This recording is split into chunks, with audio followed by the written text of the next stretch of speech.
Bridging Theory and Practice, JLZ in Action. Good day and welcome. My name is Hawamkhulu.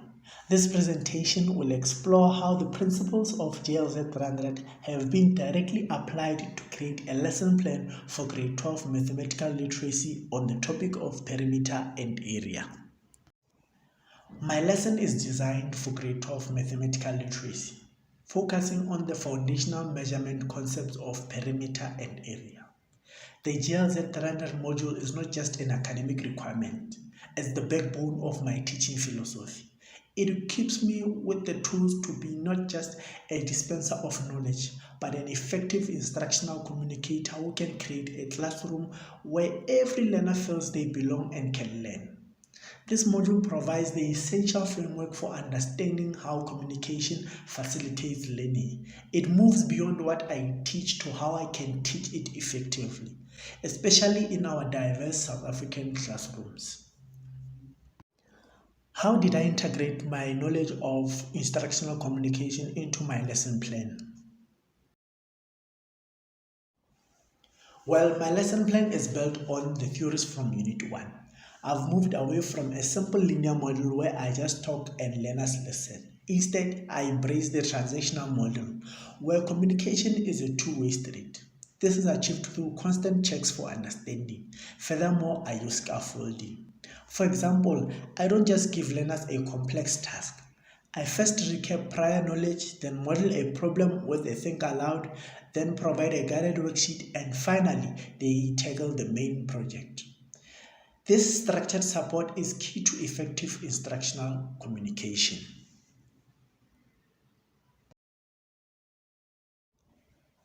Let's look at specific examples. To ensure teacher clarity, I pair the term perimeter with the distance around and use hand gestures to physically illustrate it. Another example is tracing the desk's perimeter and patting its surface for area. This is a direct application of verbal and non-verbal strategies. To combat semantic barriers like confusing jargon, my questioning strategy is deliberate. Instead of just asking for an answer, I ask process-oriented questions that guide their thinking. For example, I can ask learners, how can you break this L-shaped figure into simpler shapes?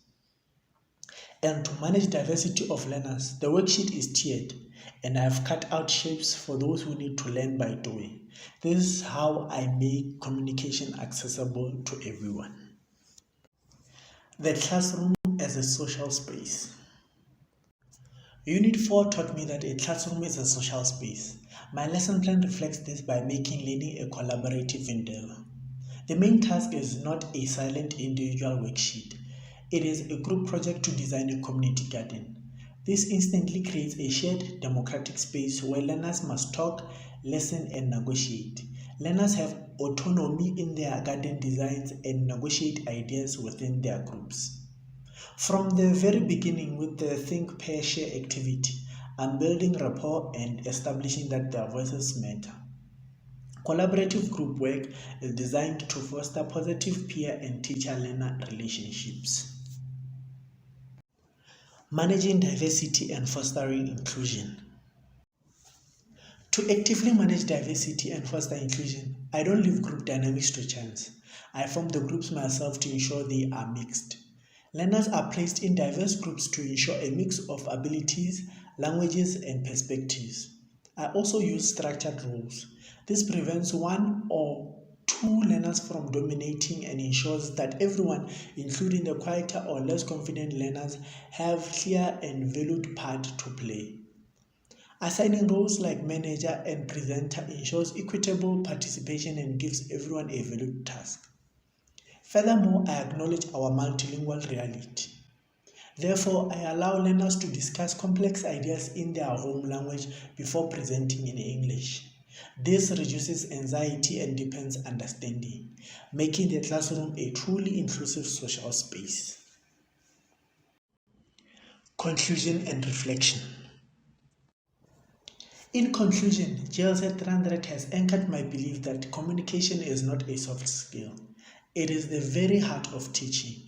It is the vehicle that builds relationships, conveys concepts, and creates a classroom where learning truly thrives. I do, however, anticipate several challenges, the first one being time management.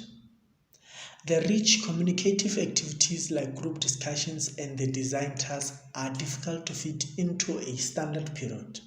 So the solution will be to use clear visual timers for each activity and practice the lesson flow.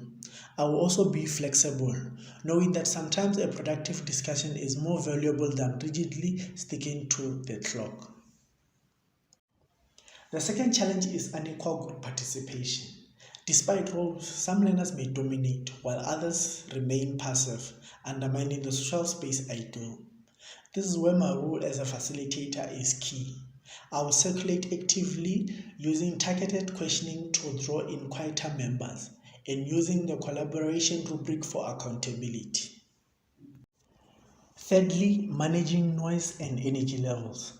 A collaborative democratic classroom can become noisy, potentially leading to chaos rather than productive engagement.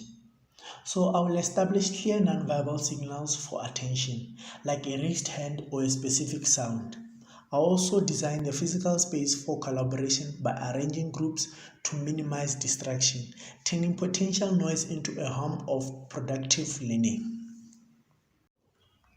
Lastly, overcoming fixed mindsets in mathematics. Some learners have a "I'm not good at math" attitude, which can make them hesitant to engage in problem solving. To cure this, my instructional communication will focus on praising effort and process, not just correct answers. Using the think aloud strategy will show that struggling is a normal part of learning. Real world context will help show that math is an accessible, useful tool, not just an abstract subject for smart people. Ultimately, my goal is to use these communication skills not just to teach mathematics, but to teach learners how to think, collaborate, and engage respectfully with the world around them. I thank you.